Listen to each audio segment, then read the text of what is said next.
21. The time is 9:33 a.m. Will the clerk please call the roll? Chair Mosqueda. Present. Vice Chair Herbold. Here. Council President Gonzalez. Here. Councilmember Lewis. Councilmember Strauss. Councilmember Morales. Madam Chair, that is 5 present. Thank you very much. We have a quorum, so we will begin the meeting. And when we have other council members that join us, we are expecting other council members, including Councilmember Lewis for sure. I'll make sure to announce them when they join. Colleagues, we do have a number of items on today's agenda. Thank you for being flexible on a holiday week to join us on a Friday morning. I really appreciate your time. Today, we're going to be looking at the South Park acquisition legislation for developing affordable housing. This is very exciting and also very timely, so we'll talk about the urgency around that. We will then consider the multifamily housing property tax exemption program, COVID-19 specific legislation. This is legislation that's been made possible from some actions in the state legislature this year. We will then have a continuation of our hazard pay ordinance specific to grocery employees. And lastly, we will consider the Jumpstart Seattle Payroll Tax Jumpstart Fund. If there's no objection, today's agenda will be adopted. Hearing no objection, today's agenda is adopted. Let's go ahead and start with public comment. As always, we like to have public comment at the beginning of our meeting, and to make sure that folks have the chance to dial in remotely, we have continued to make these remote public comment periods possible. We're going to go ahead and move through the public comment in the following manner. Folks will be given 2 minutes to speak. I'll call on the speakers 3 at a time in the order in which they are registered to speak. If you haven't had a chance to sign up and you'd still like to speak, you are welcome to. Please go to seattle.gov/council, and the public comment link is also listed on today's agenda. Once I call your name, you will be prompted by hearing a message that says you are unmuted, but that's actually your indication that you need to hit *6 on your line and make sure your phone is also off mute. Then you can go ahead and start speaking. Please start with your name and the item that you're interested in addressing today. Once you've completed your public comment, we ask that you please disconnect from the line. If you plan to continue following the meeting, which we hope you do, you can watch us on Seattle channel or the other listen-in options on today's agenda. The public comment period is now open, and we will go to the public comment. And before I do, I just wanted to welcome Councilmember Lewis. I really appreciate you joining us this good morning. Good morning. Thanks so much for being here. We're just about to start public comment, and with that, we have 2 folks signed up to speak. We'll have Teresa Clark, and then we will have Tammy Hetrick. Good morning, Teresa. Good morning. Hi. Thank you for the opportunity to speak. My name is Teresa Clark. I'm the Deputy Director of the Washington Low Income Housing Alliance. And I'm speaking today in support of Council Bill 120118. We support this legislation and think it's necessary because the investments outlined in the spend plan are critical to further the city's work to prevent and end homelessness. Investments in these services need to be reliable and predictable. Providers need to be able to depend on the funds and know that they won't be pulled out from under their feet. And we know that cuts or reductions are extremely disruptive and damaging and can drive inefficiencies that set us back in our efforts to prevent and end homelessness. Additionally, Jumpstart is an intervention that addresses the staggering income inequality in Seattle and in our region. This income inequality is one of the biggest drivers of housing insecurity and homelessness. Rents are pinned to middle and higher income earners. Those earning less face out-of-reach housing costs, and we know many Seattle renters are facing a stark reality right now as they struggle to dig themselves out of pandemic-related debt. So many will need the safety net services and affordable housing funded by Jumpstart in order to move forward. So Seattle needs to stay the course on investments into these programs, and this ordinance holds us to that commitment. So we urge support. Thank you. Excellent. Thank you very much, Teresa. And we have also with us Tammy Hetrick. Good morning, Tammy. Good morning. Thank you for the opportunity. My name is Tammy Hetrick. I'm the president and CEO for the Washington Food Industry Association. I represent the independent grocers, convenience stores, and suppliers in the city of Seattle. I'm here to address CB 120119. My concerns are with the extended duration of the hazard pay that's kind of focused on one industry. This has been an extreme hardship for my independent grocers. And I want to express my frustration with this arbitrary and capricious mandate that's been on one industry. First and foremost, these are not minimum wage jobs. They have not been. Second, this was based on a Brookings study that indicated the top 12 retailers had record profits. The first 10 were not even included in this mandate, nor were they grocery stores or definitely not independent grocers. We were not even close to being in the same financial windfall, yet we were included in this mandate. When the pandemic began, I tried to work with the city so my members could be included in the Fresh Bucks program that the city had to help families. My members were not included in that because the city didn't feel they had the technology to provide the coupons. This contract was given to a large grocery retailer, which resulted in increased sales for them and less opportunity for those consumers to shop at their local independent grocery store. Yet my members have been included in the higher wage standard and slowly forcing these stores into the red when there's been nothing to help support these grocers and invest in the communities that they have over the years. These are members who care deeply about their employees and have made significant investments in their safety and the safety of customers. This is why COVID exposures were very low in grocery stores and especially in independent grocery stores. The impact of the hazard pay for many stores has been an increase in a volatile supply chain and cost of goods. So we're already seeing increases. We're concerned. We want to make sure we can provide affordable groceries, and I would ask that we please just stop the mandate and not extend it for another 30 days after it's voted on. Thank you for your time. I appreciate it. Thank you very much for your time. Appreciate the public comment today. That is all the folks that I have signed up for public comment. Again, thanks as well to folks who've sent us in messages from Washington Low Income Housing Alliance, also from Budget and Policy Center and Tenants Rights Union in relation to the Jumpstart Fund today. We are going to go ahead and close out public comment and go and move on to items on our agenda. Madam Clerk, will you please read item 1 on the agenda? Agenda item number 1, Council Bill 120114, an ordinance relating to the Office of Housing for briefing, discussion, and possible vote. Okay, we are really excited about this legislation, so just bear with me for a quick second as I introduce our friends from the Office of Housing and Tracy Rascliffe from Central Staff. We do have the chance today to talk about legislation that is the implementation of legislation that we are able to use for the first time. Office of Housing is using the acquisition authority that we increased in last year's administration and finance plan. In 2019, we made the decision to give Office of Housing more authority to acquire properties, to act on properties so that we could do exactly what's happening right now, acquire properties that we can then turn into affordable housing and truly create opportunities, especially in communities that have been largely facing displacement and have been priced out of the market. So I will stop there, but Emily, I wanted to welcome you and your team, Jessica Gomez, Director Alvarado, welcome from the Office of Housing, and Tracy Rascliffe. Did you want to start us off with any opening comments? So I think I will let Emily and Jessica carry on since it's exec request legislation. Thank you so much. Thank you, Chair Mosqueda. Thank you, council members, for the opportunity to present today. Jessica, are you going to share your screen to get us started?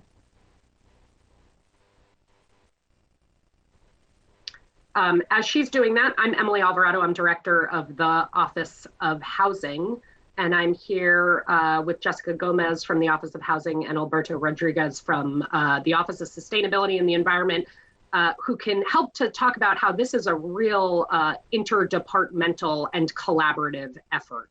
Welcome, Alberto. Sorry I didn't see you on the screen there right away. Appreciate you being here, and also the Office of Sustainability and the Environment for your partnership in this. Yeah, we are excited. I appreciate your excitement, Chair Mosqueda. We are excited too to present this legislation that will act to acquire property in South Park for affordable family rental housing and community uses. And I should say, first and foremost, that the vision for this investment comes from community. Community was driving to address displacement in their neighborhood and really advocated and sought to achieve more affordable housing in the community. I should also say that this vision is supported strongly by the mayor, and the mission to jointly address affordable housing and to advance climate resilience is a shared goal across departments, OH, OSC, OPCD, and I know also by many of you. Next slide, please, Jessica. As Councilmember Mosqueda mentioned, this is the first time we are taking action on a new piece of authority given to the Office of Housing to allow for direct acquisition of land that's then used as affordable housing. Typically what we do is we support acquisitions that are generated from community organizations that come to us and seek investment. But in this case, we are taking action to acquire property directly as the city, place it into our care, and then use processes and community outreach to ensure that it moves into affordable housing development. This effort is really consistent with broader city planning around the Duwamish Valley Action Plan. We'll hear more about that and how this is our effort to respond to the anti-displacement goals that were set out in that action plan, and also to demonstrate the city's ability to make aligned investments that achieve multiple public policy benefits. As I mentioned, this is a community-driven vision, and it has been driven by South Park community-based organizations, specifically the Duwamish Valley Affordable Housing Coalition, who we thank for their constant advocacy and partnership, and the Duwamish River Cleanup Coalition, who has also been involved in this effort. I'm going to turn it over now to Jessica to talk about some of the particulars of this acquisition. Great. Thank you so much, Emily. Thank you so much for having me attend today. So I'll go through a couple of the details. And as Emily mentioned, this is about the authorization to purchase 2 parcels in the heart of South Park. The combined acquisition price is $3.6 million. Combined parcel size is approximately 18,000 square feet, located at the corner of 14th Avenue South and South Henderson Street. On this slide, this map shows that the parcels are adjacent to each other. Currently, there are 2 commercial tenants, 1 residential occupant on the parcels, all of which are projected to continue their occupancy when the city takes ownership. The vision for development. I'd like to take a quick data point from the Duwamish Valley Action Plan. The median household income in South Park in 2018 was a little over $34,000. 55% of South Park residents are renters, and almost 55% of those are rent burdened. The acquisition and development of a mixed-use building in a neighborhood with sizable inequities would create a positive impact on South Park. This building will provide safe, healthy, and affordable housing to households who have been displaced or at risk of displacement, as well as provide community space on the ground floor in the heart of the community. It will create equitable access to the Duwamish River, community supportive services, newly developed green spaces, and other community amenities, along with activating the 14th Avenue corridor. We're projecting this development will have 70 to 120 family-sized units. And as many of you know, the community has advocated for housing and climate justice for a long time. And we aim to bring these 2 goals together with this project. Community preference will be utilized, which is really exciting. With strong community partnerships with local organizations like the Duwamish Valley Affordable Housing Coalition and the Duwamish River Cleanup Coalition, this project will target those most impacted. We want to share gratitude with all the work the community has done and excited to continue collaborating, sending you all a big virtual hug. This project is significant and meets the racial equity outcomes outlined in the Duwamish Valley Action Plan. I'll hand it over to my colleague, Alberto Rodriguez, to give this project context within the larger frame of the Duwamish Valley program. Thank you all. Thank you so much, Jessica. I'll try to keep it brief. My name is Alberto Rodriguez. I work for OSC, and I'm the city's Duwamish Valley advisor and co-lead the city's Duwamish Valley program. And I will give you some quick context for this work. Since 2016, the city family has come together to advance environmental justice and equitable development in Seattle's Duwamish Valley. This is an effort that's led by OSC and OPCD, but it's supported by 16 other city departments, such as our beautiful and amazing colleagues at OH. In 2018, we released the Duwamish Action Plan, which is a city community shared vision that will guide our work and investment in the Duwamish Valley for years to come. Priority areas include environment, parks, transportation, public safety, and affordable housing, among a couple of other things. And the work is aligned to 6 racial equity outcomes, which serve as the North Stars that we want to achieve through everything we do in the Duwamish Valley, no matter how small or big of an investment it is.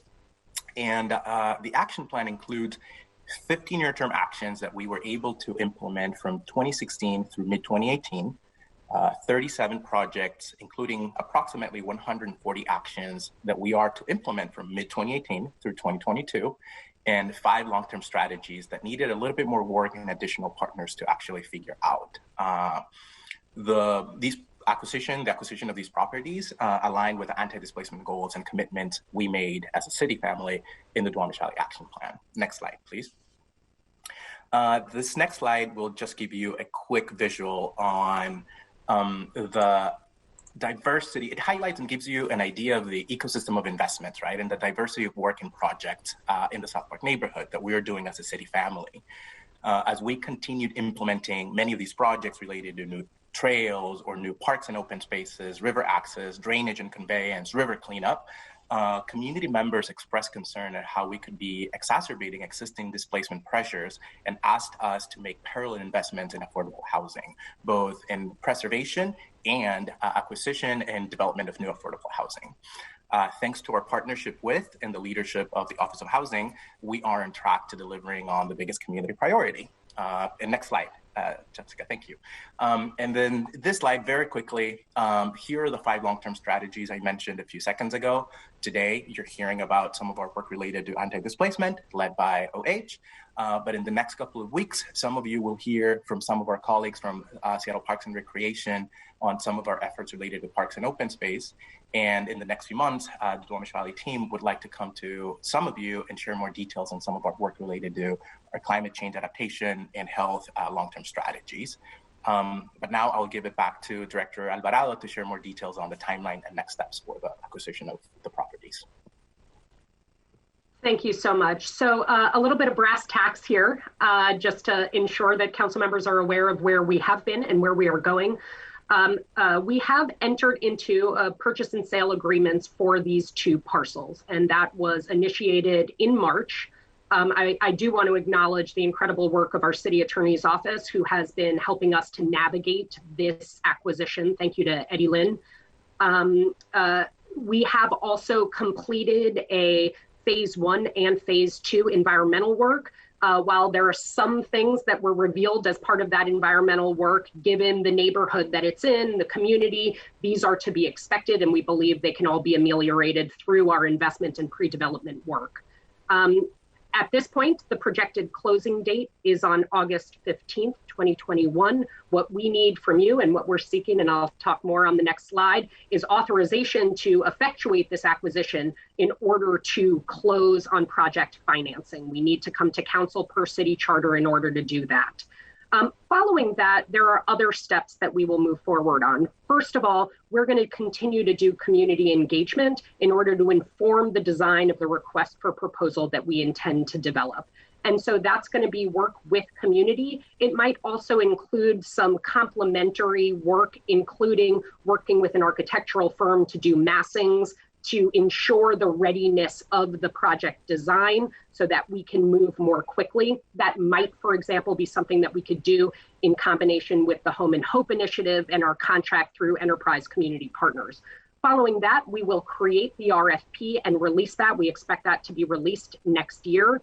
And we'll be using Office of Housing resources in order to invest in this RFP. We also, as Jessica mentioned, intend for this to be a project that's really showcasing building level sustainability goals. And in order to achieve those really high levels of sustainability goals, we'll be seeking to build new partnerships across city departments and also with private investors and others to ensure that we can make this a building that's really top notch as it relates to affordable family housing and climate resilience.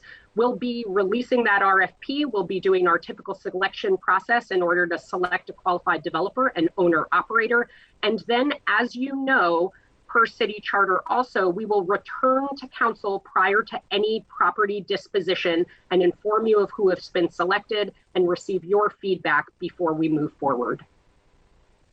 Next slide, please. So the legislative action here today is to approve the acquisition of the 2 parcels, which would give the Office of Housing, in combination with our attorneys, the opportunity to close on the purchase and sale agreement, close on the transaction, and move forward and bring these properties into Office of Housing jurisdiction, where we will serve as a caretaker of these properties in order to then go through the community process to ensure that they're developed into affordable housing. This satisfies, as I mentioned earlier, the requirements set out in the city charter, which requires City Council to take action prior to any acceptance of property. And I think that concludes our presentation. I'll stop there, and if there are any questions. Excellent, thank you. Councilmember Herbal, please go ahead. Thank you so much. I'm also very excited about this project. This is really a long time coming, and I think just really is fantastic that the Office of Housing is is piloting really this different approach for South Park. They often say in South Park, because it is a small community, that if you really want to figure out how to address displacement, it's an issue that you can actually do that the community believes that they could do a by name list of people who are at risk of displacement and develop a strategy around helping that by name list of people maintain housing. And I think a project like this has the capacity to serve that function of housing the people in that community who the community knows is at risk of displacement. So this is just really exciting. A lot of credit to everybody at Squamish Valley Affordable Housing Coalition, who for years has been developing this vision. Special shout out to Maria Ramirez, as well as the other folks who have been doing this work, not just in South Park, but in Georgetown and the communities of the Squamish Valley. Really appreciate the emphasis on community engagement, the development of the RFP, and there's a lot of energy in South Park for partnering with the city in the next steps of this vision. Because of the concern and the real experiences that South Park has with displacement, I was wondering if you could talk a little bit more about Office of Housing's approach around community preference and implementation of goals associated with addressing displacement. Yeah, absolutely. So I think, first of all, this is one opportunity to help address displacement in the neighborhood, but it's neither the only thing that we think is necessary, nor is it the only thing that the Office of Housing has worked on. The action plan, in fact, lays out a series of investments and strategies, some of which we've already been engaged in, including our Healthy Homes initiative, where we sought to work with homeowners and renters in single families homes to ensure that they had access to tools that improve indoor air quality and make sure that people can live healthy in their homes. So there are other investments. This will not be sufficient in and of itself, and we're committed to continuing those other strategies and learning more from community of what those other strategies could be. We also, for example, another action is we are partnering as part of our rental assistance program with Via Comunitario to be one of the community-based organizations delivering rent assistance in the neighborhood, because we know that those localized rent assistance pathways are going to be really critical to preventing displacement. For this project, We seek to implement community preference. Community preference has been used several times already in our neighborhood, in our city, in our investments. And what we know is that allows for up to 50% of the units to be prioritized for folks who have experienced displacement or have longstanding roots in the community. Typically what happens with community preference is the policy is not dictated by the office, but we work with the owner operator of the housing to define it in a way that will maximize those anti-displacement outcomes for the neighborhood. So we'll continue to do that in partnership and support them. And it does allow, Councilmember Herbold, for folks who, for really affirmative marketing and outreach to folks who have been impacted, to get information first so that they have the best opportunity to apply for housing if that's what they choose. It's also something that we're doing with our affordable homeownership investment in South Park, which we did in partnership with Habitat for Humanity. And they're using community preference in a different way in partnership with community-based organizations to find home buyers.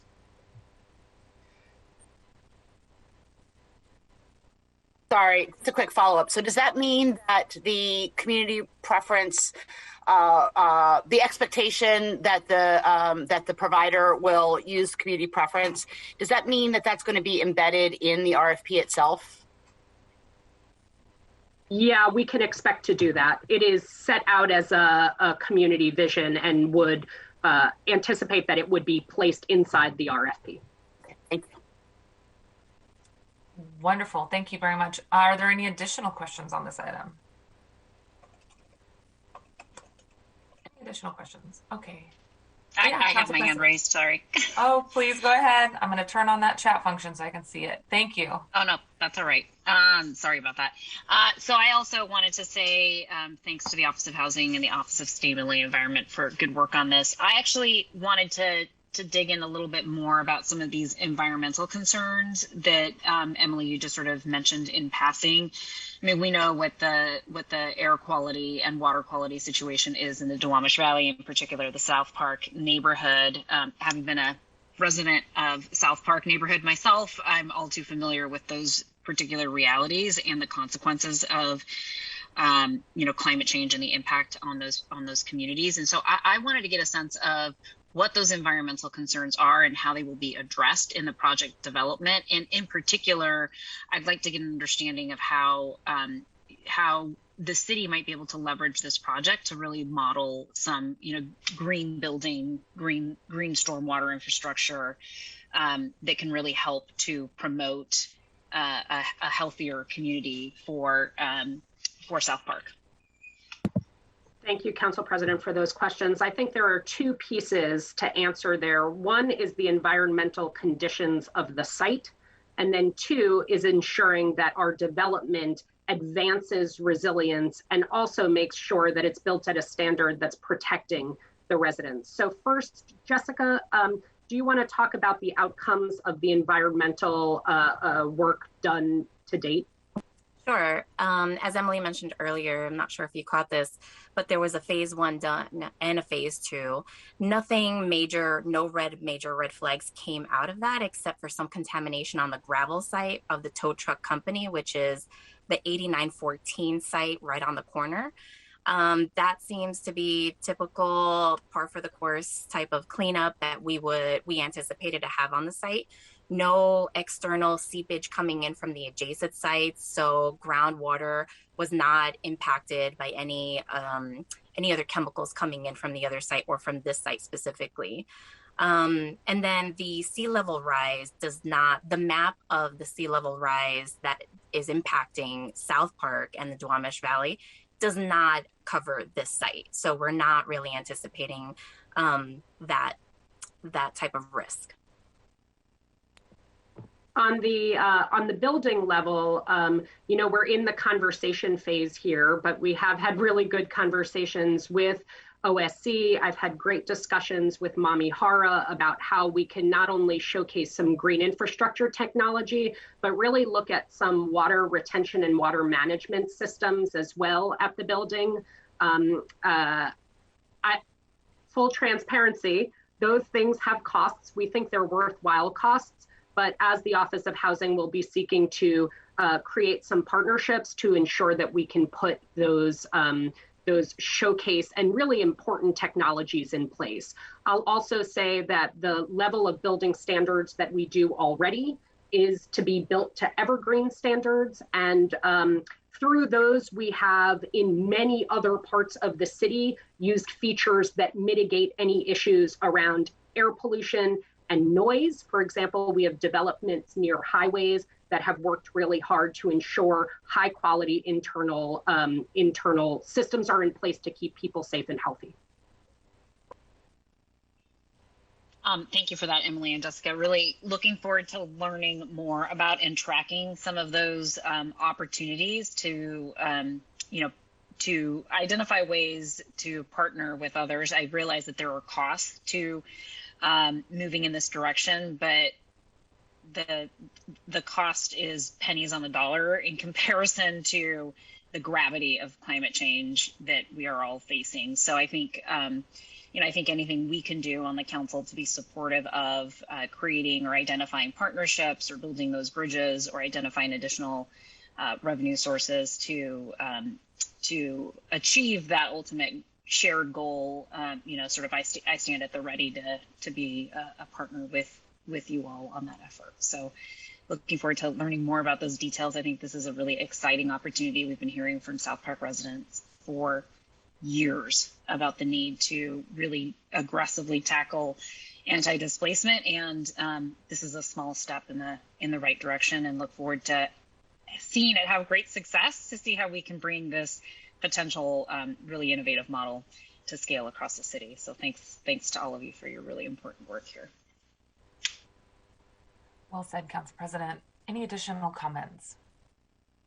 Okay, I am not seeing any. I just want to echo a few of the comments made by my colleagues here this morning, thanking Office of Housing and Office of Sustainability and the Environment for your work on this effort. And again, echoing what the Council President has said, hoping to see more of this type of policy replicated across the city. We know that the acquisition authority right now is ever important given the high price of both land and property in the cities. So really thankful that we're moving forward on this, and also appreciate the work of the council in partnership with Office of Housing to remove the cap on the acquisition authority in the ANF plan earlier this year. That's going to be extremely important as we seek to recover from COVID and find additional opportunities around our community. We also know that this is being led by community, and this is an opportunity for us to follow the leadership of community to create more affordable housing and community space, specifically here in South Park. And I'm really excited that this acquisition authority is meeting what the community is asking for in this moment, and looking forward to doing more of that with the release of the cap on acquisition authority that we authorized. Also appreciate the connection to addressing displacement that you've talked about. Often I think that there's a misperception that when we talk about development, it equals displacement. And this is a great example of where when we do development done right, when we listen to community and follow their lead, we can address displacement by embedding into these policies strategies that you and Councilmember Herbold have discussed this morning, which we've been excited to expand as well in the last 4 years, making sure that we're using the community preference strategies to make sure that we're addressing displacement, and that we simultaneously address the disproportionate environmental justice impacts on our community here. And I think this is another reminder that when we build housing, affordable housing within our city, it also helps to address the disproportionate impact, especially on BIPOC communities who've been at higher risk of displacement, and thus higher risk of having to commute in, and then greater exposure to environmental toxins due to carbon emissions and the health consequences of sitting in those cars for that long of time. So I really appreciate the work that you've done here today, and didn't want to miss an opportunity to also talk about the need for us to move quickly on this legislation. We do want to be able to act relatively quickly today to be in partnership with our community, who we know has some tight timelines for moving this project forward. Office of Housing has agreed with the seller to be able to move this forward as well to meet the community's desired timeline. And thanks to the Council President's Office and their support for moving this forward relatively quickly, given that it is a Friday meeting, we would need to consider this sooner than the week-long wait next week. So with your support today, colleagues, we will be voting on this legislation. And then after we vote on it, we would move to suspend the rules. And thank you again, Council President, for your work on making that possible. Anything else before we go into voting? Okay, I'm not seeing any. Let's go ahead and move this forward. I want to thank Office of Housing, OSE, Tracy, thank you for walking us through this. And Councilmember Herbold, I know you've been working on this in your district for a very long time, along with the Council President's interest in seeing these efforts move forward. And mine, we're really excited about this. Councilmember Lewis, I didn't want to leave you out, but we'll make sure that we get you counted in for your support as we vote here. Madam Clerk, will you please, I move the committee recommend passage of Council Bill 120114. Is there a second? Second. Wonderful. Thank you, Councilmember Lewis. It's been moved and seconded. Is there any additional comments? Thank you very much. Madam Clerk, will you please call the roll on the recommendation that the bill pass? Chair Mosqueda. Aye. Vice Chair Herbold. Yes. Council President Gonzalez. Aye. Councilmember Lewis. Yes. Madam Chair, that is a 4 in favor, none opposed. Thank you very much. It is unanimous. The recommendation that the bill as passed will be will be sent to the full council. And colleagues, if there's no objection, the council rule relating to referring legislation to a city council meeting when the committee meeting is after Thursday at noon will be suspended to allow for the referral of Council Bill 120114 to this upcoming Monday, July 12th meeting for the Seattle City Council consideration at full council. Is there any objection? Hearing no objection, the rules are suspended and the bill will be referred to Monday, July 12th, full Seattle City Council meeting for final consideration. Congratulations, everyone, and congratulations to the community in South Park. Wonderful. Thanks all. Appreciate your time. Let's move on to item number 2. Agenda item number 2, Council Bill 120113, an ordinance relating to the Multifamily Housing Property Tax Exemption Program. For briefing, discussion, and possible vote. Thank you very much. And that is why we saw some of the tiles remain the same. This is a continuation of our housing conversation with Director Alvarado, Tracy Ratcliffe from Central Staff, and we are also going to be joined by Jennifer. Good morning, Jennifer. Jennifer Lebeck from the Office of Housing. Colleagues, this legislation in front of us is also very exciting. This is the MFTE COVID extension legislation that narrowly relates to to projects with timelines that have been impacted by the pandemic. I'm going to turn it over to Central Staff for a technical walkthrough, and then I'll add some additional context as we consider the legislation. And if that is Tracy or Emily, I'll turn it over to you. I will actually let Emily and Jennifer go through the technical aspects, but just to let folks know, this legislation and then another piece of legislation that you will hear in August are in response to changes that were made at the state legislature that gave us authority to do a couple of things. One, to deal with the impacts on the construction industry of COVID. As we know that there were some delays in terms of the ability for projects to move forward with construction. So this first piece that we deal with today will address that issue. And then the one coming up in August will deal with the ability to actually extend projects that have expiring tax exemptions and to hopefully allow for the continuation of the tax exemption for those projects that will be expiring in the next couple of years.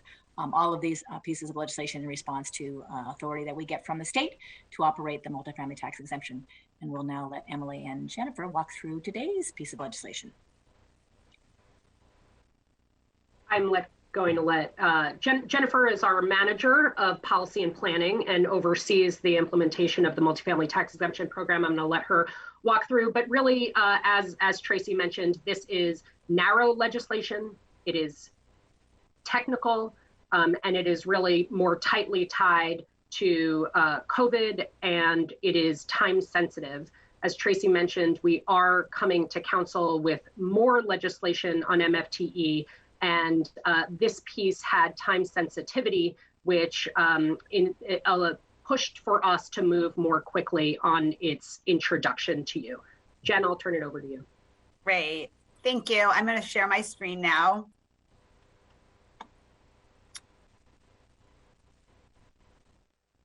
Excuse me, I need to go back to the beginning. All right, thank you. As Emily mentioned, my name is Jennifer Lebrecht. I'm the Planning and Programs Manager for the Office of Housing. Good morning, council members, and thank you for having us here this morning to talk about the first piece of MFTE legislation that you will be seeing this summer. We'll be back in August, as Tracy and Emily mentioned, to discuss a second piece. So this piece, a very brief overview, which I actually don't think anybody at this table needs. MFTE is an incentive program that provides a tax exemption in return for income and rent restricting a percentage of units, and it's currently one of the city's largest tools for creating income and rent restricted housing. We normally come to you every 3 to 4 years when the program is up for renewal to talk about changes to the MFTE program. We're here earlier. The program was last updated in 2019 and up for renewal in 2023. We're here a little bit earlier because some changes were made at the state level during the 2021 legislative session that made some changes. So there were changes made to the RCW that authorizes the MFTE program, and we're here to accommodate specifically today some of the time-sensitive changes that were made. We have a bifurcated strategy to accommodate the changes that were made to the RCW. We're here today to talk about the first piece of legislation that is needed on an expedited schedule to accommodate some project needs, timing needs, projects that were delayed by COVID. We will be back in August to talk about accommodating other time-sensitive and required changes from the including an extension option for projects that are expiring over the next couple of years, along with an accompanying resolution to address other issues, including things like labor equity. So let's talk specifically about the ordinance that is before council today. This ordinance provides additional time for some projects to complete. As a reminder, MFTE projects currently have 5 years from the time of application to receive a certificate of occupancy. That is a hard deadline that is currently in the SMC. So projects cannot receive additional time as currently written.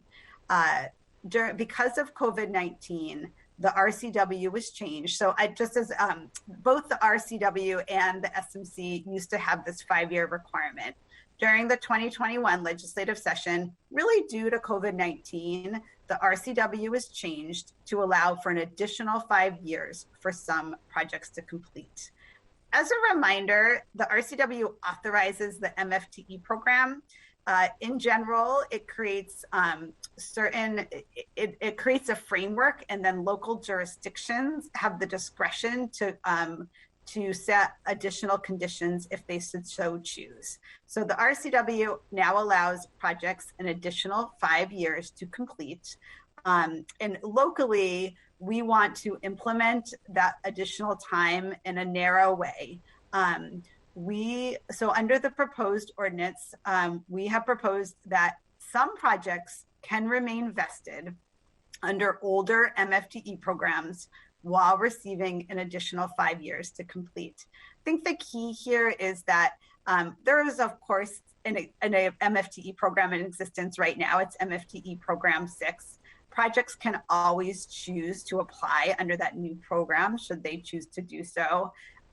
These projects will be able to essentially remain vested under older versions of programs, of MFTE programs. And those older versions have higher affordability limits because, as you all know, affordability limits for MFTE have generally gone down over time as the program has been renewed. So these projects can remain vested under older versions of the program with higher affordability limits, and will have an additional 5 years to complete.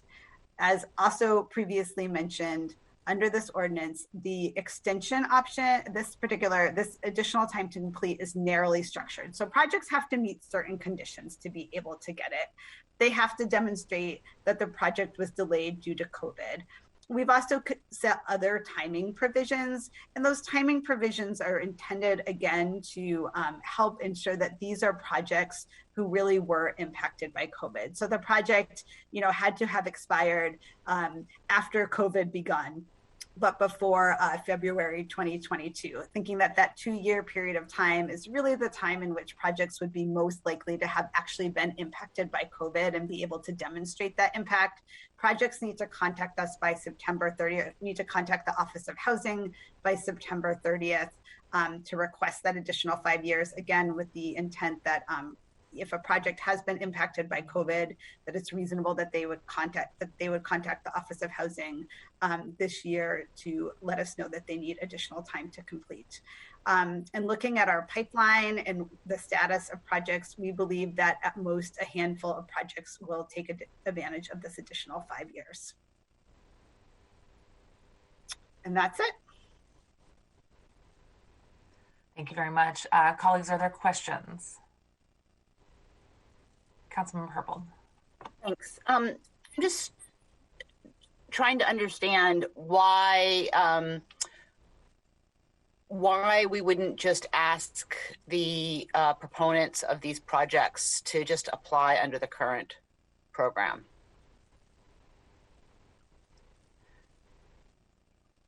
It's a good question. It's something that is a policy decision. What we hear from developers who are seeking this extension and who advocated very strongly at the state for the extension is that they are very far into the process of building a building, and they have set up financing and other factors around the expectations that are already included in the initial contract from their first application, and that it was actions that were produced as a result of government action, including a stoppage of construction work, that have changed the environment for their ability to fulfill that on the timeline that was initially requested.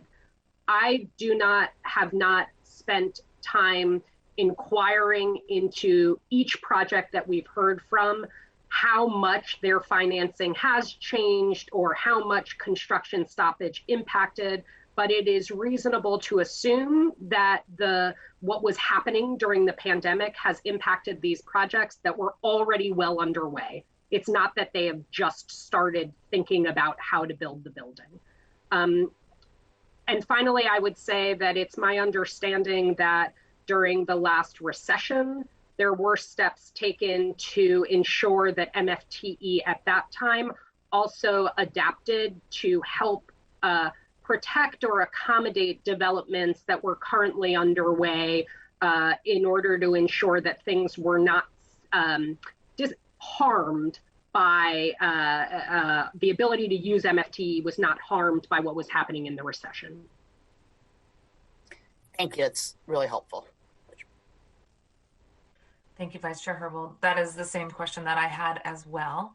I think that when it came down to the policy questions, and there was sort of two motivational factors for me in wanting to support this legislation and being sympathetic to the need to move relatively quickly. One was it follows in alignment with what the state has put as a possibility to expedite these projects that have been impacted. We know that it's going to be narrow, relatively few. And we also, I think, want to make sure that we're not creating any additional barriers for building the housing that we so desperately need post-pandemic, given the cost of labor and materials right now. It felt like one additional tool in the tool belt to try to expedite the creation of housing, recognizing a much longer conversation is to come around the MFTE changes in the upcoming fall. Okay. Any additional comments? Okay. Again, I appreciate the walkthrough, Jennifer. Thank you for being here today. recognizing that this follows the state legislative changes, the narrow focus on projects that have only been impacted by COVID, and that there will be ongoing conversations later this summer and fall about MFTE changes that the state legislature has also authorized to make programmatic updates, including consideration for authorizing extensions for MFTE units that are expiring in the next couple of years. It's going to be a really interesting opportunity for us to figure out how this tool in the tool belt helps yield additional housing. Specific to the legislation today and the handful of projects that have been impacted by COVID, I'm comfortable with moving forward with this legislation and do hope that this helps to spur and finalize the creation of those specific projects. And we look forward to additional conversations on MFTE to come soon. Tracy, is there any additional context that you'd like to add? Seeing a head shake of no for folks in the audience online watching. Okay, I am not seeing. Okay, great. I am not seeing any additional comments and appreciate the questions that were asked. Colleagues, I move the committee recommend passage of Council Bill 120113. Is there a second? Second. Thank you, Vice Chair. It's been moved and seconded. Is there any additional comments or questions? Hearing none, will the clerk please call the roll on the recommendation that the bill pass? Madam Chair? Aye. Vice Chair Herbold? Yes. Council President Gonzalez? Aye. Councilmember Lewis? Aye. Madam Chair, that is 4 in favor, none opposed. Thank you very much. It is unanimous. The motion carries, and the recommendation that the bill pass will be sent to the July 19th, 2021 Seattle City Council full meeting for final consideration. Thank you again, Office of Housing Friends and Tracy, for all of your work on this. I want to also thank Erin House for her work on the first and second bill today. Very much appreciate her being back in our office and all of the good work that she's done to get up to speed on these important bills, as well as the larger pieces of legislation that we will be discussing later this summer. Wonderful to have Erin back as well. Thanks all. Thanks for your work on this, and good to see you, Jennifer. Okay, let's go ahead and move on to item number 3 on our agenda. We are moving right along, folks. Agenda item number 3, Council Bill 120119, an ordinance relating to employment in Seattle, for briefing and discussion. Wonderful. Thank you very much. And I see our friend Karina Bull, who is lead on labor policy within Central Staff. I also see Ali Panucci, who is with us here for a later piece of legislation, but welcome to our Central Staff team. Colleagues, this is a follow-up to a conversation that we started in our last committee meeting, but really is a conversation that we began earlier this year. I just want to offer a few remarks for background as we head into the discussion about this specific bill. You'll remember at the beginning of this year, we passed emergency legislation on hazard pay for grocery workers, requiring grocery stores to pay employees an additional $4 an hour to compensate them for the risk to their health and to the health and safety of their families. This is something that many cities considered up and down the West Coast, and I'm really proud of Seattle. I'm proud of the City Council and the Mayor for being the first in Washington State to pass hazard pay legislation for grocery store workers. We saw this be taken up by a number of cities in our region as well after the passage here at the city. We did this because we saw at the beginning of the pandemic that many industries who were able to go remote, reduced hours, reduced exposure, and were allowing folks to be able to work from home. But this was not the case for essential workers, especially those in grocery store who helped to keep our families fed and safe and really had no choice but to report to work. We heard story after story about individuals who were concerned about their health and safety and knew that they needed to continue to go to work in order to be able to put food on their own family's table. Many of these workers were represented by unions and are paid the minimum wage, and some have benefits through their employers and through negotiations with their union, but still the risks that they were taking were severe to our community, and wanting to make sure that we compensated for them for this risk. We followed their testimony. We followed the guidance from data that we received from public health. We looked at the health and safety risks that they were facing, and we acted with urgency. We followed through on recommendations that came from national studies and looked at the rates of exposure to COVID and the number of folks who were infected and ultimately lost their lives due to COVID, and saw that grocery store workers were 5 times more likely than those in the general community to interact with customers and also then potentially get exposed to COVID. We know that hazard pay couldn't fix the extreme risk of COVID, but it was certainly a measure to provide an additional boost to workers who were already taking extreme risk. And I am very proud of the city for being able to advance this important labor standards, but this is not a long-term measure. We know that it's important to follow up with other measures to make sure that especially our essential workers in the wake of COVID have additional protections. But this legislation was not intended to be permanent. It wasn't a permanent wage replacement. And in the passage of the bill initially, we noted our intent to consider modifying or eliminating the hazard pay requirements after 4 months of implementation, pending review of current health, safety, and economic risks for frontline workers during COVID. To help us with this consideration, on June 15th, we had a panel discussion with representatives from the grocery industry, grocery workers and their representatives, as well as interim director from Public Health Seattle King County, who celebrated the progresses that we've made so far post-COVID-19 and acknowledged some of the real disparities that still exist and the ongoing measures that are needed to make sure that we can continue to have access to PPE, health and safety protocols, and clear mask guidelines. During the panel, we've received, and afterwards, we've received a number of data points as well that indicate that we are still on a strong trajectory towards vaccinating, especially our frontline workers and our community in general in King County. King County has hosted several grocery store worker vaccination sites in partnership with employers as well. And I did have the opportunity to volunteer at one of those clinics and greatly appreciate the work of UFCW Local 21 in helping to expedite the vaccination of their members. Based on the data, the panel presentation that we received, the amendment in front of us is an amendment to that original legislation that passed to consider eliminating the hazard pay portion, the requirement that required hazard pay, but we are going to be able to keep intact the record keeping components and additional provisions in the legislation. Wanted to note from Public Health King County some important statistics. We do know that as of July 6th, Public Health Seattle King County has reported 72.9% of King County residents 12 and over have been fully vaccinated. And at least 79.1% have been completely vaccinated, have completed at least one dose. In talking to King County Public Health yesterday, they note that we have made significant improvements in vaccinations for the Latino and Black populations, with both hovering around 60% of full vaccination. Overall, we anticipate that there is going to be growth in that vaccination rate, and they are doing targeted vaccination efforts. I asked them if they needed any additional support from King County, and they said that they've received sufficient support from the federal government and are doing targeted pop-up clinics and vaccinations, especially for diverse populations, including Latino and Black populations. Overall, they noted that we anticipate that the fully vaccinated population receiving the 2 doses required, we anticipate that our community will be 80% fully vaccinated within the next 2 to 3 weeks. So with this information, I asked if there's any concerns, if they had any red flags with us moving forward on the legislation. And given the trajectory, there's no red flags at this moment.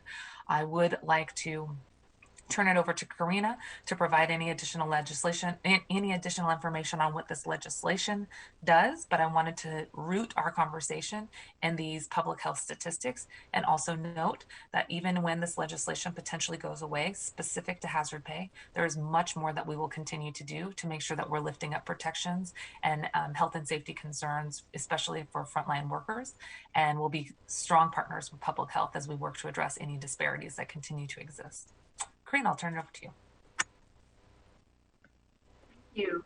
Your presentation on the legislation was very comprehensive. So the only thing that I would add is that this is not emergency legislation like the legislation was to establish the requirements. So these amendments would take effect 30 days after the mayor's signature, depending on when that signature would happen. It would be somewhere between mid to late August, end of August, that the hazard pay requirements would end.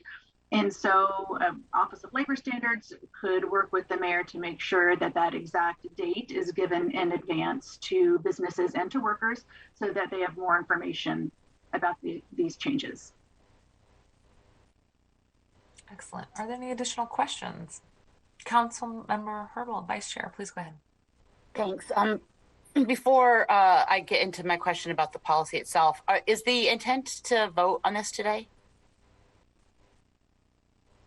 Yes, Yep. Councilmember Herbold, it is. So the current legislation that we would be amending, what does it currently say about the end of hazard pay? So right now, the legislation says that hazard pay requirements would end when the COVID emergency ends. The mayor's civil emergency and the mayor's declaration of emergency would end. When that would end, then the hazard pay requirements would end. The rest of the legislation, record keeping enforcement, would end 3 years later. And that's similar to the terms that we have created for other COVID-related legislation. Sometimes we have sort of created a buffer, like 3-6 months after, with some of the rental legislation. I'm thinking also of the hazard pay legislation that we enacted for food delivery drivers. And I don't understand why, given that, knock on wood, I think we're hopefully coming close to the end of the state of emergency, why we wouldn't just maintain the end date for this benefit that was necessary, that when we passed the legislation, thought would be necessary through the end of the state of emergency. Why we wouldn't just maintain that date? I can chime in here a little bit. Regarding the legislation that we have in front of us, we did put in a 4-month look back and wanted to have the conversation 4 months after it was enacted to keep that promise. I think based on the information that we received in the meeting, and both from represented workers through UFCW 21 and the industry, given the work that has been done specific to these workers, specific to the grocery worker industry, the targeted vaccination clinics that have happened, and the work that's been done to try to make sure that that community specifically, those workers specifically, had access to vaccines, it felt like there had been concentrated effort to try to make sure that those folks were actually fully vaccinated. And given that cooperation, the collaboration, both between the represented union and the employers in trying to vaccinate those frontline workers specifically, I think that that's why I felt comfortable moving forward with the request here to lift the hazard pay, only because that had been such a concentrated effort to try to make sure that those workers were vaccinated. I don't know that that same type of concentrated effort to vaccinate other frontline workers has taken place to that level. At least I am not aware of it. And so I can't speak to whether or not the time is right for those other pieces.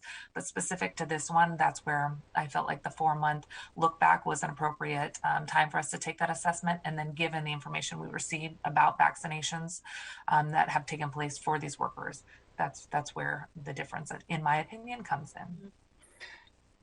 I appreciate that, and hope that in conceptualizing the termination of hazard pay in this way, we can argue that we aren't sort of creating a precedent for other COVID-related termed benefits, whether or not we're talking about, obviously the eviction moratorium or hazard pay for food service workers.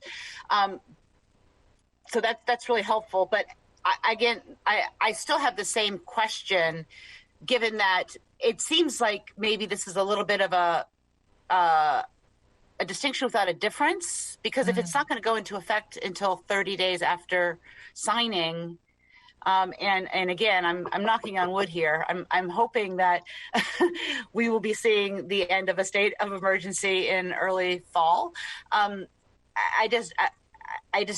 I'm not quite sure I understand why we need to do this now. I appreciate that. I think that part of the calculation on the timing is also aligning with beginning of September, going back to school.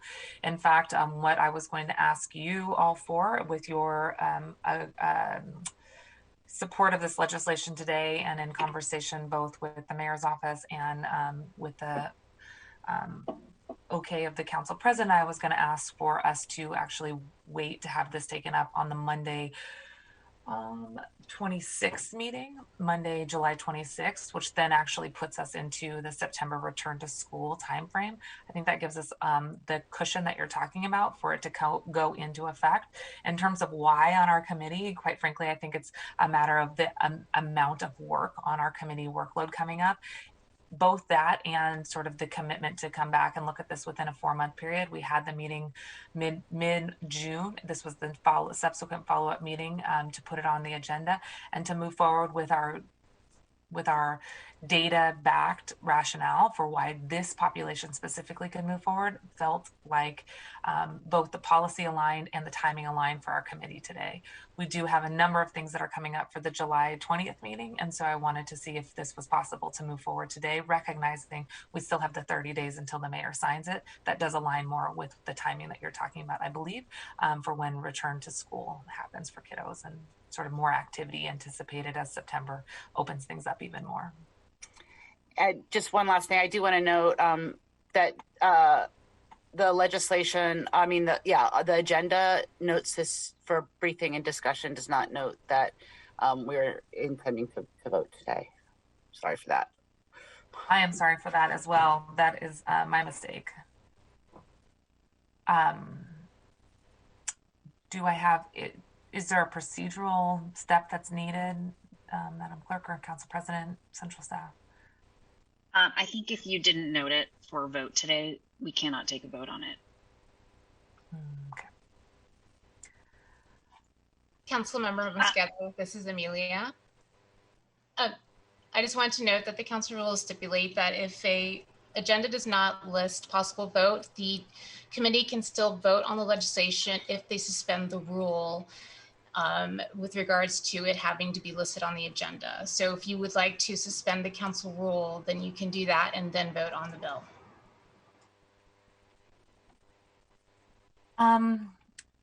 So I would be interested in doing that, colleagues. I apologize for the agenda not including possible vote. I think the intention, as we described in June, was to bring this back for your consideration and possible vote. I know that in internal briefings and at the Monday briefings, we've been talking about that as well. And I also hope that if we were to do that, if you're comfortable with suspending the rules, recognizing that we would not be bringing this forward to the full council until the 26th with the blessing of the council president, then that would give us a little bit extra time to consider the legislation before final vote. So if you're comfortable with us suspending the rules today and then knowing that there would be that 2-week period before it came to full council, that would be my preference today. Any thoughts about that? Okay.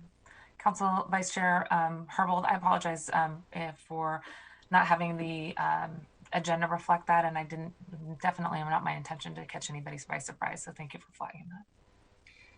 Yeah, I'm sorry to be the one to have flagged it, but appreciate you taking it in stride. I'm not prepared to vote on this today, so the committee can take up the waiving of the rule. I'm still struggling with the ordinance. It expires at the end of the state of emergency. I don't understand, given that the state of emergency is likely to expire soon. I don't know why we need to take action. So I wasn't thinking that we were going to be voting on this today, and I just need some more time to consider the policy implications of taking this action. So I'm not trying to stand in the way of the procedural efforts to suspend the rule. Just letting you know that my intent is to abstain today. Thank you for that. Are there any additional comments or concerns from folks? Okay.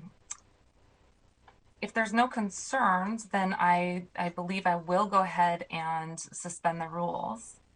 I'm looking to just make sure that I'm reading the room here right and appreciate the position you have noted, Councilmember Herbold. Absolutely understand, and I hope that with the 2 weeks as well, we'll have a chance to consider any additional possible issues that may come up. Okay, I'm not hearing any objections or concerns. I'm going to go ahead and move this forward, and then I'll see if I can, in the appropriate manner, suspend the rules. Amelia, could you help me out? I think you have to suspend the rules first, and then we can make a motion on the first bill. You should have some suspension language because you just used it on the previous bill, so you just have to say that with this new council bill. Let me give this a shot. If there's no objection, I'm here to help you out. I appreciate it. Thank you.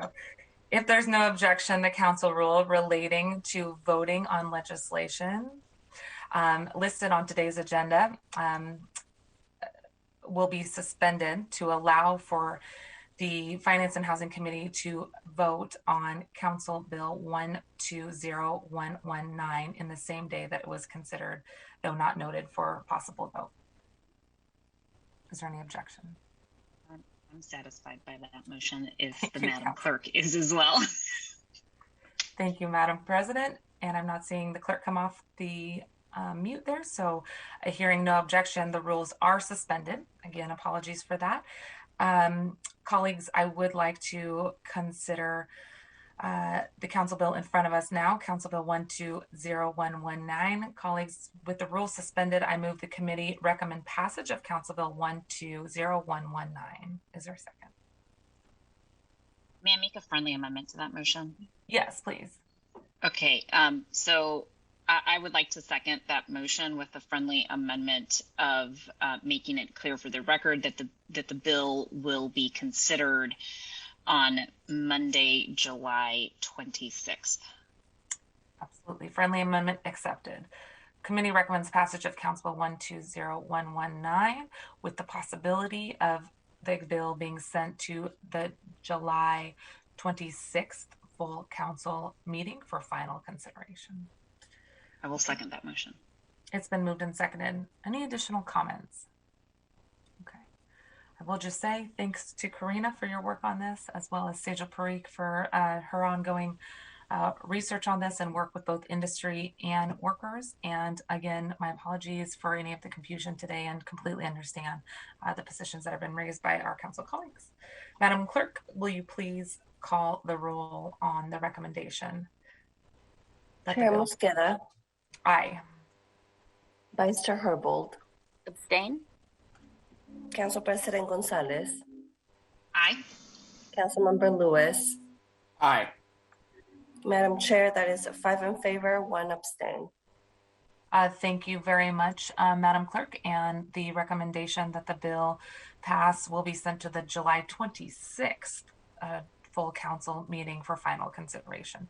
Thank you so much. And we have one more item for your consideration. I think that we have listed this as briefing, discussion, and possible vote. I'm going to double check. Great. Okay, it's listed. And appreciate, Madam Clerk, all of your work on this. We will move on to item number 4. Agenda item number 4, Council Bill 120118, an ordinance related to creating a fund for payroll expense tax revenues for briefing, discussion, and possible vote.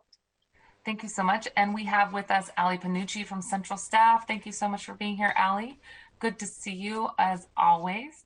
And colleagues, I want to just start with a huge note of congratulations. We talked about this a little bit at council briefing, but we have received great news within the last month, and that is the court had upheld the legal validity of our Jumpstart bill, the progressive revenue that you all passed last year. Thank you again for the co-sponsorship of the members in this committee. You all were co-sponsors, and greatly appreciate your leadership on this as we crafted that legislation with hundreds of community members. I think it's been widely acknowledged and very eloquently said by Council President in the last few weeks that the passage of Jumpstart really has helped Seattle be different from other cities right now who are trying to plug budget holes. Jumpstart helped prevent us from having to lay folks off. It helped continue essential community services, and the city remains economically resilient. It is, I think, an important court victory that we had, and it's important recognition of the foresight from this council to pass progressive revenue. We also had the foresight to include a spend plan, a detailed spend plan that really begins in essence in 2022 to focus on permanent housing solutions, equitable development initiative funding, investments in Green New Deal priorities, and economic resilience. Economic resilience for things like making sure that we can attract more visitors and tourists and create a downtown that's thriving, that has folks coming to our hotels, and that's good work for the hotel workers as well. I know that this has been widely applauded by a diverse set of stakeholders, including folks from large and small businesses, labor and community partners. And this is a really exciting opportunity for us to reflect back both on the hard work that we all did almost exactly a year ago to the week here. We passed this legislation, and we want to make sure that we're moving forward with the commitments that the community put in place, moving forward on some of the investments that we made via the Seattle Rescue Plan that we just passed 2 weeks ago that really helped to create the on-ramp into some of the investments that we're talking about here in terms of housing and economic resilience. Importantly, I want to note 2 things from this legislation. Number one, this legislation, by creating a Jumpstart Fund, helps us identify how much is coming in from the Jumpstart tax specifically, so we have greater accountability and transparency over how much the tax is raising. And number 2, it helps us make good on our commitments that we made to the large coalition of stakeholders who helped craft the spend plan in front of us. Both of these goals are critical for us to make sure that we're making investments, especially into vulnerable communities and our BIPOC community specifically, making sure that the Jumpstart dollars are additive to additional investments that our city has committed to. We want to make sure that we are investing in areas that are often put on the back burner: equitable development, housing dollars, Green New Deal priorities. These are priority dollars for Jumpstart, and our city budget should be additive to these funds. That's what we committed to when we passed Jumpstart, and the concept of having a Jumpstart fund helps to create additional transparency and accountability for how we spend those dollars. I really want to thank the folks who have been working with us in the creation of Jumpstart since last spring. You know, the years of momentum from community partners calling for addressing the regressive tax system both in the state and in our city, recognizing we can act, and we have acted to create additional dollars, which will, the majority of which will be going into housing to address our most pressing crises in the city, and also with the funding going into equitable development and economic resilience, really making sure that we're creating that more equitable local economy. I will turn it over to Ali to walk us through what the legislation does today. And in addition to creating the fund, there's 2 other very important components. One is a reiteration of the oversight board that we have. And the second is a valve for smart budgeting strategies to make sure that we're prepared if there is ever another downturn like what we saw coming our way due to COVID. We've written in some legislation to make sure that we have budgeting valve as well. But I think that this is a really great opportunity for us to move forward on those commitments, and to see these dollars coming in soon will be something that the entire community can be really proud of. Ali, I'll turn it over to you. Thank you, Chair Mosqueda. Good morning, council members. I'm Ali Panucci of your council central staff. Council Bill 120118 would create a new Jumpstart Payroll Expense Tax Fund, as Chair Mosqueda described, in the city's treasury. The purpose of creating this new fund is to provide greater accountability and transparency in the budget for the use of the revenues raised from the payroll expense tax authorized by Ordinance 126108 about a year ago. The council provided clear direction on the authorized uses of these funds in the Jumpstart spending plan passed by the council on July 6, 2020 through Ordinance 126109, and further detailed through adoption of Resolution 31957, those spending priorities on July 20th, 2020. Information available to the council to date doesn't make clear how the payroll tax revenues will be proposed by the mayor for allocation in the 2022 proposed budget, which is why, at least in part, the chair has proposed creating this fund, as this is a strategy available to the council to codify in the municipal code the authorized uses of the payroll tax revenues, and to ensure that their legislative intent is clear and increase transparency as we head into the fall budget process. However, I'll just note that the executive could still present a proposed budget inconsistent with these fund policies and spending priority. They could do that by transmitting a proposed budget with legislation that would amend these policies to agree with their spending proposals. However, creating this fund will make it easier for us to track and make clear where there are inconsistencies or points of departure.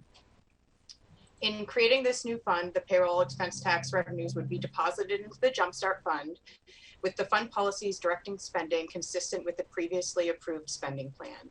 As Chair Mosqueda described, that includes 60% of the funds for affordable housing, 15% for economic revitalization, 9% to support the Equitable Development Initiative investments, 9% for Green New Deal investments. And I'll just note there that that is consistent with when creating the Green New Deal Advisory Board, as well as the implementation strategies. It was requested that there be a dedicated funding source, so that would fulfill that commitment previously approved by the council. And then up to 5% of the revenues could be used for administering the tax and the associated investments, as well as doing evaluation work on the investments. So while the spending plan directed spending of all of the payroll expense tax revenues to be used for these purposes in 2022 and beyond, recent revenue forecasts indicate that in the near term, some amount of support for continuity of general fund services may be necessary to avoid reductions in base services in 2022 and perhaps in future years. So the fund policies proposed in this legislation deviate from the spending plan previously approved by the council in one way, acknowledging that either in 2022 or in future years, base general fund revenues may not have fully recovered to pre-pandemic projections. The proposed fund policies allow for a portion of the revenues to be used to provide that continuity of services. That is allowed until the base revenues rebound to pre-pandemic levels. As described in more detail in the staff memo, based on the most recent revenue forecast presented in April by the City Budget Office, we would anticipate that about half of the payroll tax revenues anticipated in 2022 will be needed to provide continuity of base city services.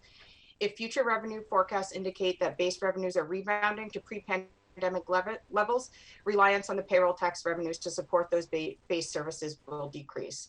And then on the other hand, if we see a greater decrease in those base revenues, more of the payroll tax revenue would be needed to support those base services. So similar to what was permitted in 2021, the payroll tax would help ward against cuts to base city services and city staff layoffs that would impact programs that the city manages. So one thing I will just note for the committee's consideration, creating a new fund does introduce some administrative complexities, such as managing and monitoring the cash balances for this new fund and additional reporting and monitoring. I will note that the fund, this introduces the administrative work for the budget office, FAS, as well as the departments that will receive funds from the payroll tax. So I will also just note that up to 5% of the payroll tax revenues can be used for administering the tax and the proposed investments. This could include supporting the additional administrative burden of implementing the Jumpstart Fund. And if this bill is passed and departments determine that additional resources are needed to manage this new fund, the council could consider modifying the amount of the revenues that can be allocated to the administrative costs. So some of this will be learning as we go, and amending the fund policies may be necessary in the future.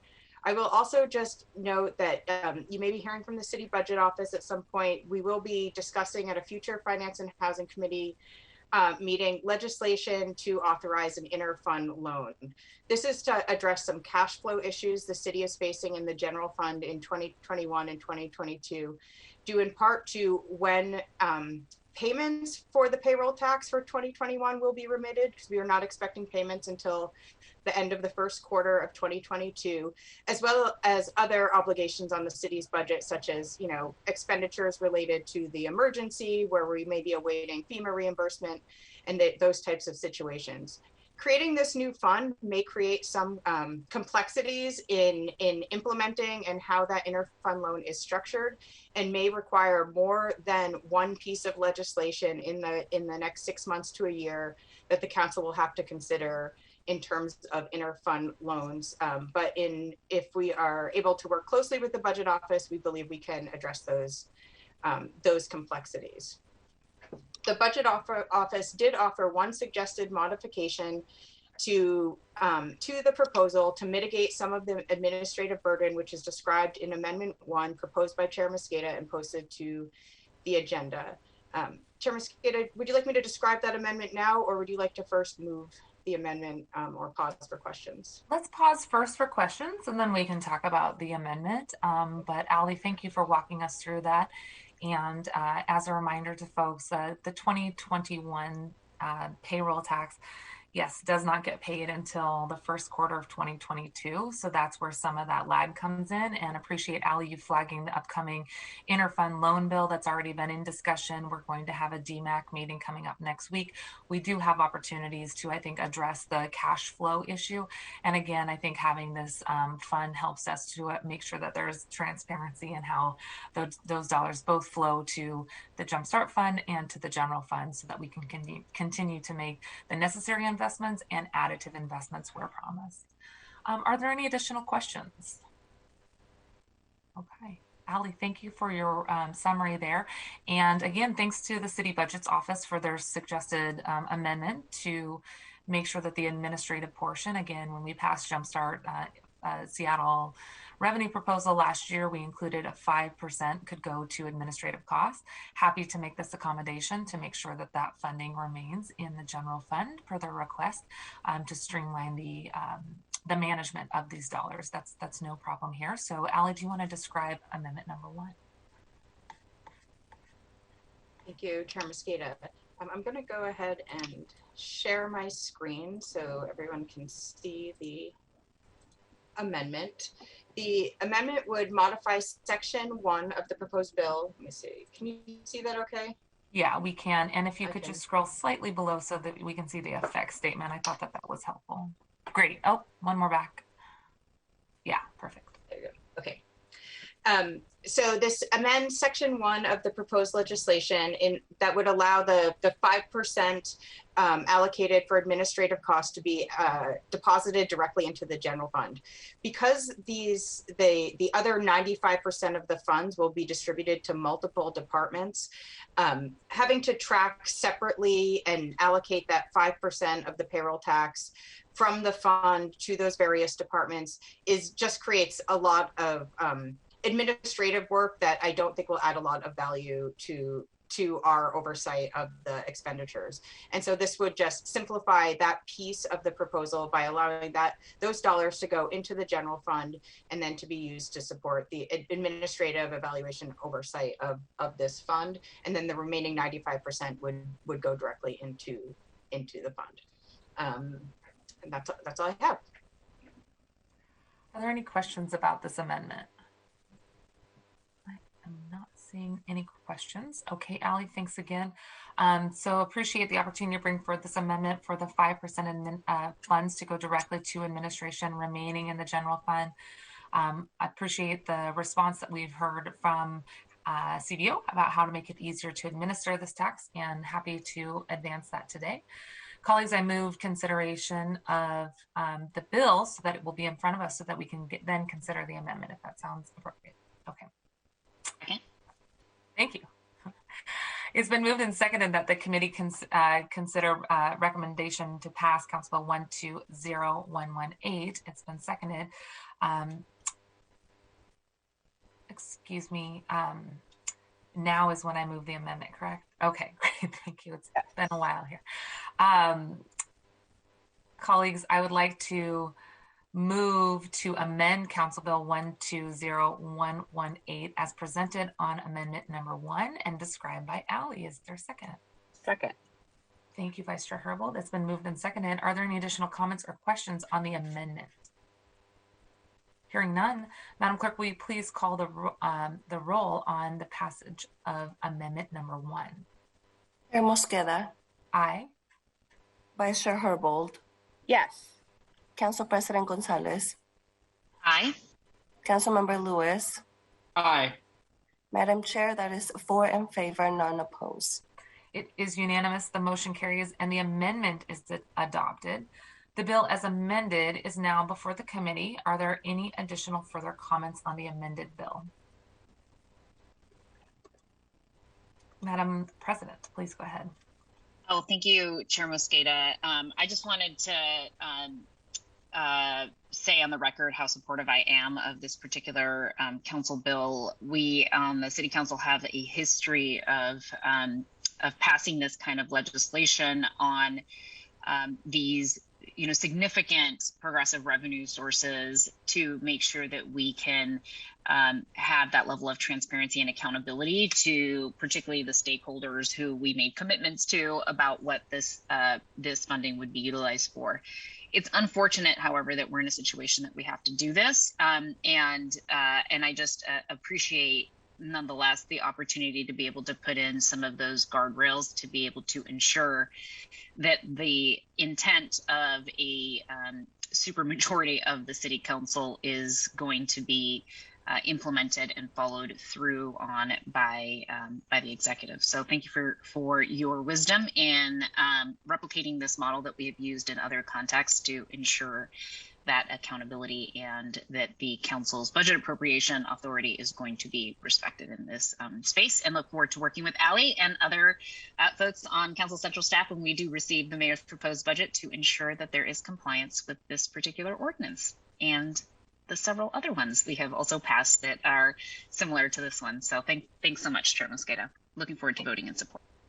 Thank you very much, Council President. Thank you also for the context about how this type of fund strategy has been used in the past. It's also something that we see used often at the state level. I can think about the tobacco cessation fund that was used, championed by Governor Gregoire at the time, wanting to make sure that funds are going to what the intended purpose was. So from the state to the local level, I think that this is an important opportunity for those commitments to be kept when we create funds and that create greater transparency and accountability. I appreciate that. And you're right, there was a supermajority that passed the tax to begin with, and then it was unanimous, the spend plan. So this is really an opportunity for us to put the unanimous agreement from council into statute here, and also incorporating the important oversight components that we included in the legislation to begin with, recognizing that is to come. And the valve that Allie described, for lack of a better term, I call it the valve, in case we ever need it, I think is a smart budgeting tool as well. Hopefully we will not need it. And we will continue to see these funds grow as anticipated year over year. And that means additional investments for housing, equitable development, Green New Deal priorities, and economic resilience, all having a disproportionate positive impact on our smallest businesses and our BIPOC community. Thank you for your comments, Council President, and again, your leadership and support on Jumpstart. Thank you as well, Vice Chair and Councilmember Lewis. You have been strong champions of the legislation and co-sponsors of Jumpstart in the past, so thanks for your additional support. I do also want to thank Allie Panucci for your work on this, along with Tom Mikesell, and really want to thank Sejal Parikh, as well as Aaron House, who's done some work in the last few weeks on this legislation with us, and the community partners that have continued to write in. Again, we heard from Washington Low Income Housing Alliance today, Budget and Policy Center, Tenants Rights Union. We know that many advocates within the Green New Deal community and economic resilience communities have also written in with the desire to see this fund created. So thank you all for your support. And with that, we'll consider the amended bill in front of us. Colleagues, we have the amended bill in front of us, and if there's no additional questions, Madam Clerk, will you please call the roll on the passage of Council Bill 120118 as amended? Chair Mosqueda. Aye. Vice Chair Herbold. Yes. Council President Gonzalez. Councilmember Lewis. Yes. Madam Chair, that is 4 in favor, none opposed. Thank you very much. And I did hear Council President say aye. Just for the record, it got cut off there a little bit at the beginning, but I did hear it. So we have 4 in favor and none opposed, and it is unanimous. The motion carries, and the committee recommendation that the bill pass as amended will be sent to the June 19th Seattle City Council meeting for final vote. record time today. Thank you all for your support on an early Friday morning on a holiday week as well. We do have our next Finance and Housing Committee meeting on July 20th, where we will be still with a full agenda in front of us, including Domestic Worker Standard Board's appointees, Equitable Communities Initiative update. We have a recommendation coming down from them, I believe, midweek next week, so we'll have the opportunity to hear from the task force at that point. We will have the Domestic Worker Standards Board, a letter for discussion, and the mid-year supplemental and grant acceptance ordinance, along with the possibility of the interfund loan that Ali mentioned. So another packed agenda, and we'll hopefully be talking more about some of those items during council briefings in the interim. Thanks for joining us today. Anything else for the good of the order, colleagues? Have a great weekend. I hope you enjoy a weekend and get a lot of rest and relaxation, given all the news about burnout and how hard it's been over the last year. I hope folks do take some time for rest and recovery. We'll see you again on Monday. Thanks so much. Today's meeting is adjourned. Thank you. Bye.